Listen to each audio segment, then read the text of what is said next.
राज्यात पंचायत समिती आणि जिल्हा परिषद निकालांची जोरदार चर्चा सुरू असताना चंद्रपूर महानगरपालिकेचा राजकीय खेळ पुन्हा एकदा समोर आला आहे. कारण इथे सर्वाधिक जागा मिळूनही काँग्रेस सत्तेपासून दूर राहिले आहे, तर भाजपने अनपेक्षितपणे महापौरपद मिळवलं आहे. विशेष म्हणजे हे यश भाजपला मिळालं आहे. ठाकरे गटाच्या पाठिंब्यामुळे राज्याच्या राजकारणात जिथे भाजप आणि ठाकरे गट एकमेकांचे कट्टर विरोधक मानले जातात, तिथे चंद्रपूरमध्ये मात्र वेगळंच चित्र पाहायला मिळालं आहे. चंद्रपूर महानगरपालिकेत एकूण 66 जागा असून सत्ता स्थापन करण्यासाठी 34 जागांची गरज होती. निकालानंतर काँग्रेस 27 जागांसह सर्वात मोठा पक्ष ठरला.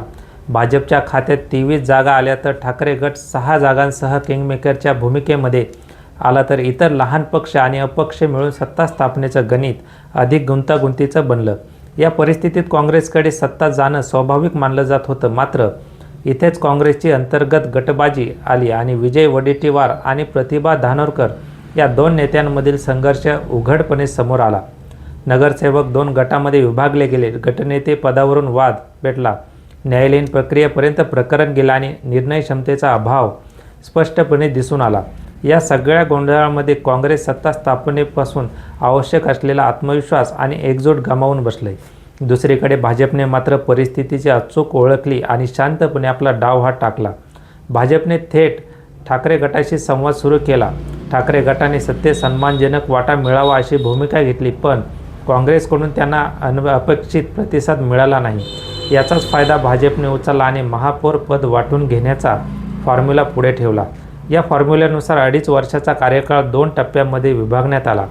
पहिल्या टप्प्यामध्ये भाजपचा महापौर आणि पुढल्या टप्प्यामध्ये ठाकरे गटाला संधी तसेच स्थायी समितीवरही वाटाघाटी पूर्ण करण्यात आल्या.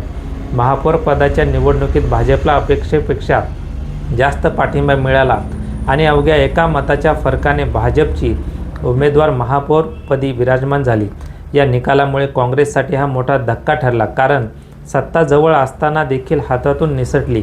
या सगळ्या घडामोडींमध्ये ठाकरे गटाची भूमिका निर्णायक ठरली आणि हा निर्णय वरिष्ठ पातळीवर मान्यतेनंतरच घेण्यात आला असल्याची चर्चा आहे.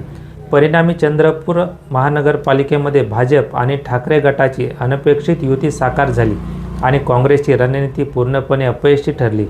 काँग्रेसचा हा निकाल केवळ महानगरपालिकेपुरता मर्यादित न राहता राज्याच्या राजकारणासाठी महत्त्वाचा मानला जात आहे, कारण तो भविष्यातील स्थानिक स्वराज्य संस्थांच्या राजकारणाची दिशा दाखवणारा ठरू शकतो. तुम्हाला काय वाटतं? भाजप आणि ठाकरे गटाची ही युती योग्य होती का, की काँग्रेसने स्वतःच आपली संधी गमावली? तुमचं मत कमेंटमध्ये नक्की सांगा आणि अशाच सखोल राजकीय विश्लेषणासाठी चॅनलला सबस्क्राईब करायला विसरू नका. लाईक करा आणि शेअर करायला विसरू नका.